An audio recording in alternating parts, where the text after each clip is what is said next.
semuanya, kali ini kita akan belajar bersama tentang sifat koligatif larutan. Pada soal kali ini di sini telah diberikan suatu tabel dari titik beku beberapa larutan.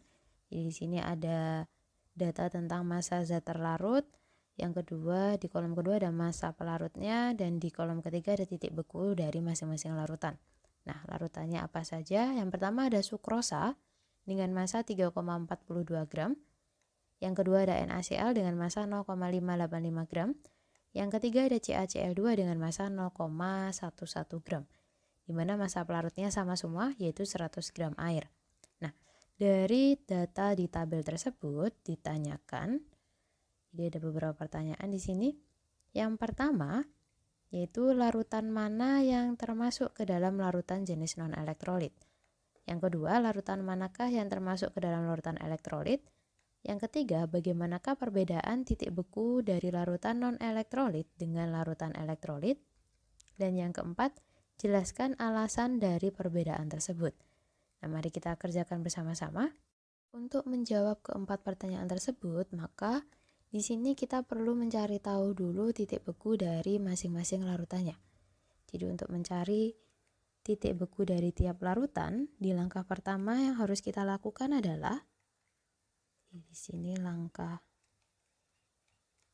satunya, kita mencari dulu molalitas dari masing-masing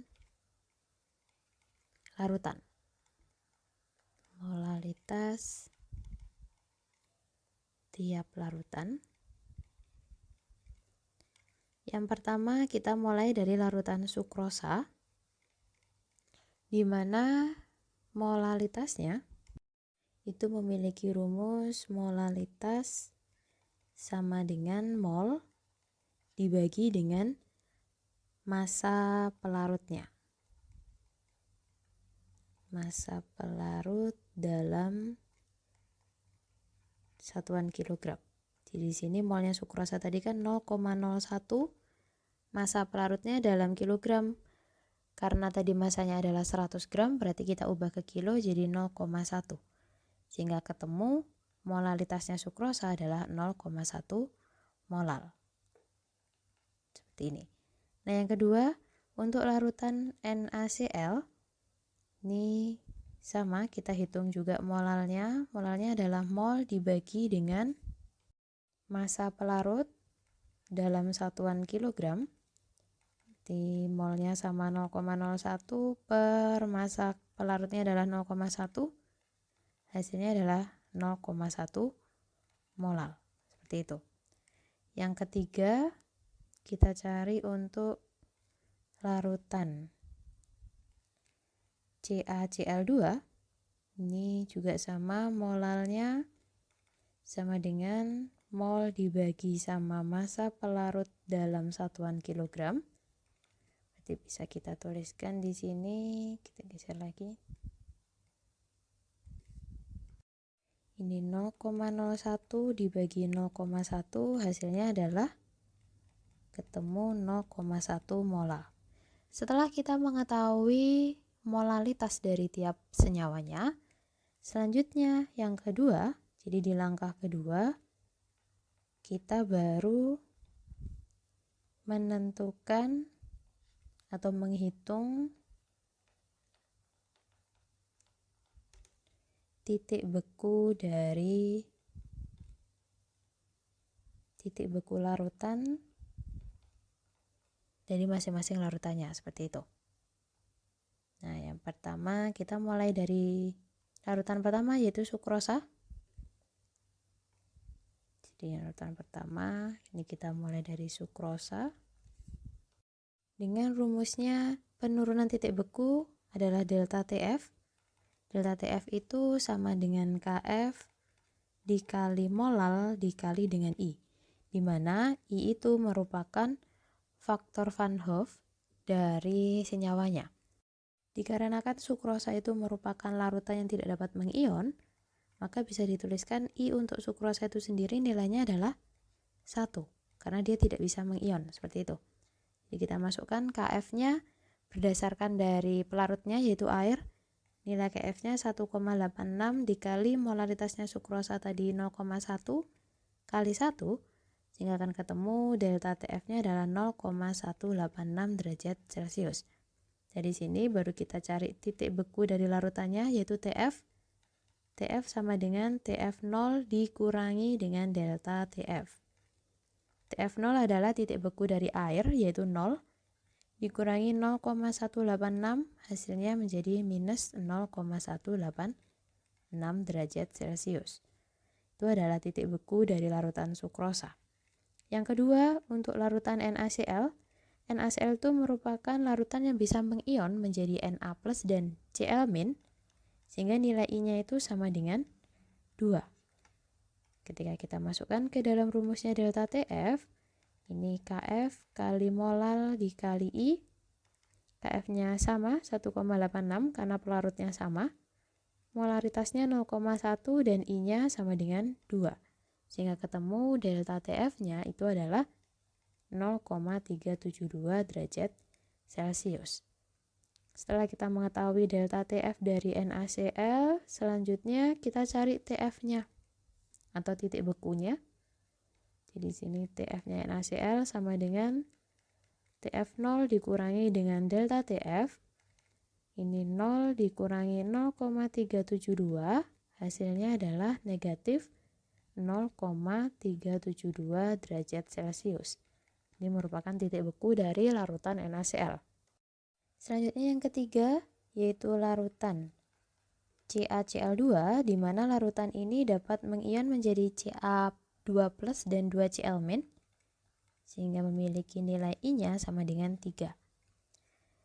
Kalau kita masukkan atau kita cari delta TF-nya, berarti di sini Kf dikali molal dikali I. Kf-nya sama 1,86, molaritasnya 0,1 untuk CaCl2 tadi, dan I-nya 3, maka akan diperoleh hasilnya adalah 0,558 derajat Celcius. Sehingga untuk titik beku larutannya sendiri bisa dihitung dari delta TF0 dikurangi delta TF, 0 dikurangi 0,558, hasilnya adalah sama dengan negatif 0,558. Nah, dari perhitungan ini maka kita bisa menjawab keempat pertanyaan yang sudah ada. Jadi di sini untuk langkah ketiganya kita menjawab pertanyaannya.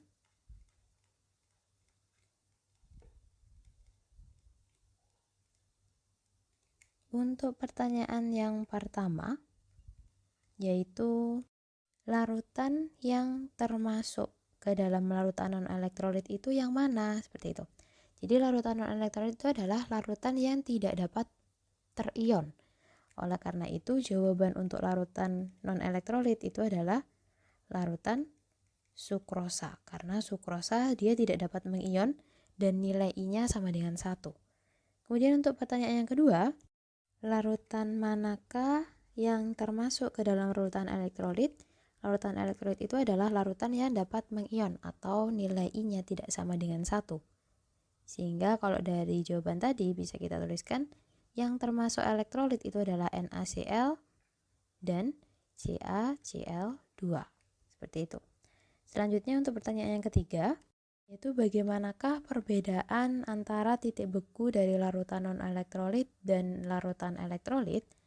Perbedaannya adalah, untuk menjawab ini bisa kita tuliskan bahwa larutan elektrolit itu memiliki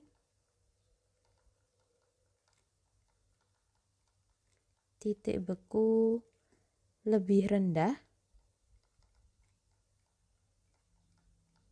dibanding dengan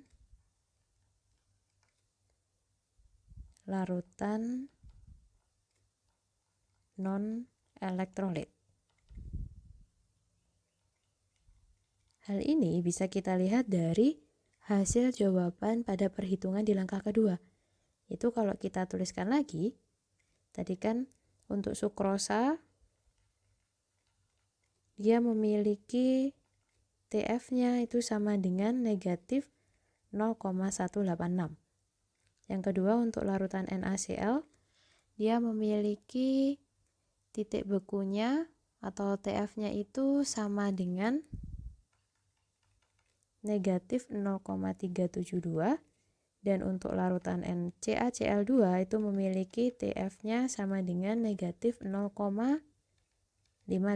Nah, semakin dia memiliki atau semakin dia bersifat elektrolit, dia akan memiliki titik beku yang semakin rendah dibandingkan dengan yang non-elektrolit, seperti itu. Setelah itu untuk pertanyaan yang keempat, yaitu jelaskan terjadinya perbedaan tersebut. Nah, kalau kita jelaskan kenapa terjadi perbedaan titik didih antara larutan non-elektrolit dan non-elektrolit, itu dikarenakan, jadi perbedaannya ini karena pada larutan elektrolit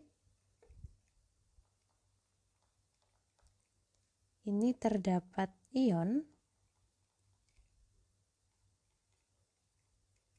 atau terdapat ion-ion yang terurai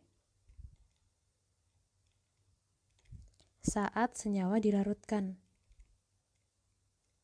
Saat senyawa dilarutkan, di mana nilai atau besarnya ion-ionnya itu ditentukan oleh adanya faktor Van Hoff. Jadi ini bisa juga dituliskan sebagai